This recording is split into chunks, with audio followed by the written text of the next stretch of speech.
teratur dan patuh kepada aturan tersebut. Tidak mau berdusta, tidak mau berbohong. Dia jaga petunjuk-petunjuk syariat di dalam menyampaikan apa yang dia inginkan. Dan lebih mengedepankan fikirannya, wawasannya, bukan pencitraannya, tetapi kemampuannya agar orang tahu, dan amanah itu diberikan oleh orang dengan kesadaran dan kepercayaan. Maka orang-orang inilah yang bisa masuk dalam kategori menawarkan diri tidak meminta, sebagaimana apa yang dilakukan oleh Nabi Yusuf alaihissalam. Wahai kaum muslimin, karena itu saya menganggap tidak semua orang yang menampilkan dirinya itu berhak untuk kita tunjuk. Karena itu, pertimbangan pertama yang harus dipakai oleh umat Islam, lihat bagaimana cara dia menampilkan dirinya. Kalau dia sudah meminta-minta, jangan berikan kepada orang yang meminta. Tetapi kalau orang itu menunjukkan siapa dia dengan keasliannya, dengan kejujurannya, dengan kemampuannya, orang seperti ini kemungkinan dia memang ingin berbuat, dan bahkan sebenarnya dia mungkin tidak mau menampilkan, tetapi sistem yang memaksa dia harus demikian. Wahai kaum muslimin, kenapa ini harus dijelaskan? Karena kita tidak ingin terjebak terus dengan sistem yang seperti ini, yang membuat kita kemudian kehilangan daya. Kenapa? Karena seluruh kewenangan sudah diserahkan kepadanya. Eksekutif ada pada orang tertentu, legislasi ada pada kelompok tertentu, yudikatif ada pada kelompok tertentu, sedangkan umat tanpa harus bisa menggeleng menerima segala keputusan. Demo tidak didengarkan karena mereka sudah sudah tidak lagi memiliki rasa kesentuhan hati melihat orang menangis dan meratap karena kebijakan yang dia ambil. Nah, wahai kaum muslimin, persoalan ini persoalan syar'i. Jadi jangan ada pula yang mengatakan, kenapa tidak urus masalah solat saja oleh ulama? Kenapa tidak urus MUI masalah puasa saja? Kenapa tidak jelaskan masalah ini saja? Di dalam Islam tidak ada satu lapangan pun yang tidak ada petunjuk syariat padanya. Jadi orang-orang yang menyuruh ulama diam dalam memberikan petunjuk kepada umat untuk memiliki pertimbangan dalam memilih pemimpin dan wakil, itu adalah orang-orang sekuler yang tidak menginginkan ulama menyampaikan petunjuk Al-Quran dan Sunnah, pandangan syariat dalam kajian-kajian fikih kepada umat.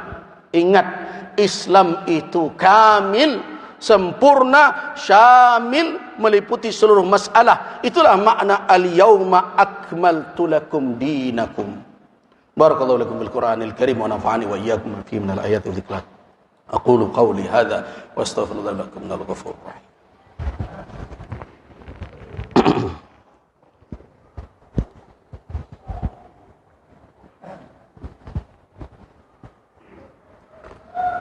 Alhamdulillahilladzi hadana li hadha wa ma kunna linahtadiya laula an hadana Allah.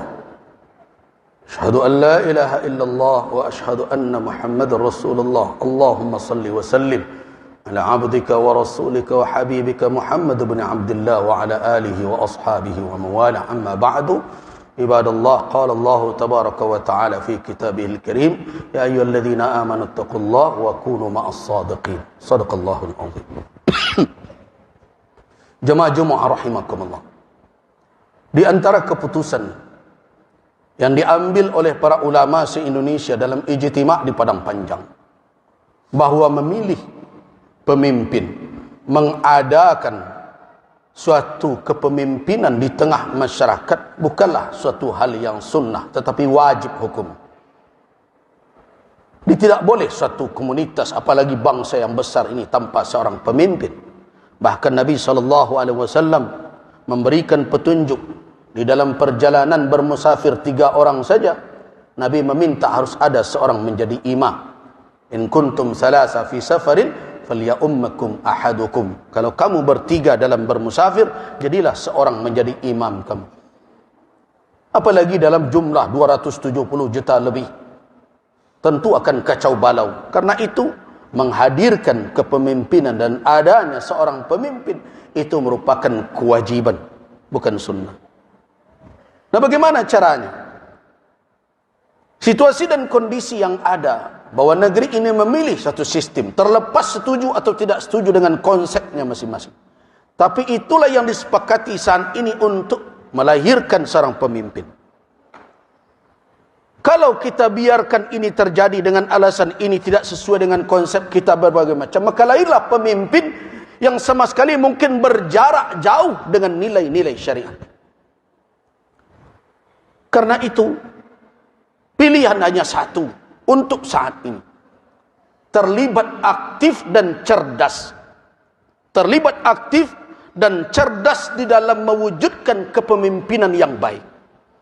Bukan berpangku tangan. Sebagai ketua MUI, saya bukan tim kampanye siapapun dan tidak akan menunjuk nama siapapun.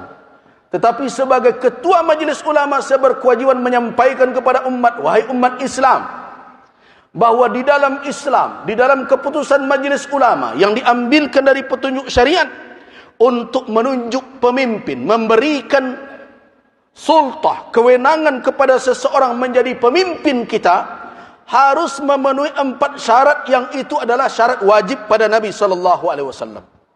Orang tersebut harus siddiq, orang tersebut harus amanah, orang tersebut harus fatanah, orang tersebut harus tabligh. Orang itu harus amanah, jujur, tidak boleh ada kebohongan di latar belakangnya, tidak terlihat dia berdusta, dia tidak menyembunyikan kebohongan dan kedustaan, dia berbicara dengan kejujuran. Ini adalah syarat mutlak. Karena jangan sampai orang pendusta dan pembohong diserahkan amanah, setelah itu kita menangis, didustai dan dibohongi sepanjang tahun, 5 tahun yang akan datang. Yang kedua, orang itu harus amanah. Amanah seseorang itu diukur dari mana? Yang pertama tentu dari komitmennya kepada Rabbul Alamin, ketakwaannya, ketakutannya kepada Allah. Karena kalau amanah itu hanya diukur dengan pengawasan manusia, dengan pengawasan si fulan, dengan orang-orang yang akan menyalahkannya, orang-orang tersebut bisa saja ditipu berjamaah oleh dia. Karena itu pertama sekali dalam mengukur amanah seseorang, bagaimana tingkat komitmennya beragama, ketakwaannya, ketakutannya kepada Allah, salatnya bukan hanya di depan kamera, tanya orang sekitarnya, cari tahu siapa dia. Kalau salatnya tidak benar, bagaimana amanah akan ditumpangkan? Kalau Rabbul Alamin saja, Allah Subhanahu wa taala saja tidak ditakutinya, yang menjadi beban ditanggungjawab di dalam di atas pundaknya, bagaimana dengan amanah manusia? Yang kedua, lihat perjalanan hidupnya selama ini. Apakah janjinya bisa dia buktikan atau tidak? Kalau tidak, jangan berkeras juga karena baju saya ini, karena kelompok saya ini, saya mesti begini juga. Hati-hati wahai ibadallah. Setiap kita memberikan kewenangan dan amanah, wala itu tidak selesai hanya dengan keluar di tempat pemilihan itu, tapi akan dipertanggungjawabkan kelak sampai di hari kiamat di hadapan Allah Subhanahu wa taala. Hati-hati. Itu kewajiban din, kewajiban agama memberikan kewenangan itu. Karena itu pilih orang yang amanah, pilih orang yang fatanah, yang cerdas, yang mengerti konsep kepemimpinan. Kita harus tahu bagaimana berfikir seorang pemimpin, bagaimana berfikir seorang teknisi. Kita harus tahu seorang pemimpin itu punya konsep yang besar kepada umat ini, punya rencana, punya mimpi, tetapi tidak hanya sekedar angan-angan. Dia pandai mengeksekusinya. Dia mengerti bagaimana cara menjalankannya. Dan dia faham apa yang menjadi penyakit dan masalah di tengah bangsa ini yang harus dia obati. Dia harus orang yang cerdas. Karena orang yang cerdaslah yang bisa mencari solusi dengan izin Allah Subhanahu wa ta'ala. Yang kemudian tabligh. Apa makna tabligh? Pandai menyampaikan, menarasikan fikirannya, menjelaskan maksudnya, mengembangkan wawasannya. Jadi ada pula orang yang mengkritik, pemimpin kok pandai bicara saja. Salah satu syarat pemimpin, dia harus pandai bicara. Kenapa? Karena konsepnya, pemikirannya, wawasannya tidak akan diketahui oleh orang di sekelilingnya, oleh umat kalau dia tidak pandai menarasikan, menyampaikan kepada orang lain. Dan dia harus jujur menjelaskan yang sebenarnya. Itu tabligh. Apa makna tabligh? Orang itu transparan, orang itu punya kemampuan dan kemauan dengan lurus menyampaikan apa yang ada yang menjadi tanggung jawab dan tugas. 4 sifat itu wajib. Nah, kalau ada orang yang seperti itu, di dalam fatwa Majelis Ulama tersebut, wajib memilih orang yang seperti itu. Dan memilih yang selain itu haram hukumnya di dalam Islam. Begitu keputusan. Nah, hari ini saya sampaikan, Allah Subhanahu wa taala menjadi saksi dalam khutbah ini. Allahumma fashhad, ya Allah saksikanlah, saya telah sampaikan kepada umat di negeri ini, kita akan dipertemukan oleh Allah Subhanahu wa taala. Saya lepaskan tanggung jawab saya hari ini, saya telah ingatkan umat khusus di Masjid Muhsinin ini, kalau ada orang yang memenuhi atau mendekati standar yang itu, maka wajib memilihnya dan memilih yang lain. Padahal ada orang yang memenuhi kriteria tadi, haram hukumnya. Itu keputusan ijtima' Komisi Fatwa Majelis Ulama se-Indonesia di Padang Panjang tahun 2009. Innallaha malaikatahu yusalluna 'alan nabi. Ya ayyuhalladzina amanu sallu 'alaihi wa sallimu taslima. Allahumma salli 'ala Muhammad wa 'ala ali Muhammad kama sallaita 'ala Ibrahim wa 'ala ali Ibrahim innaka Hamidum Majid.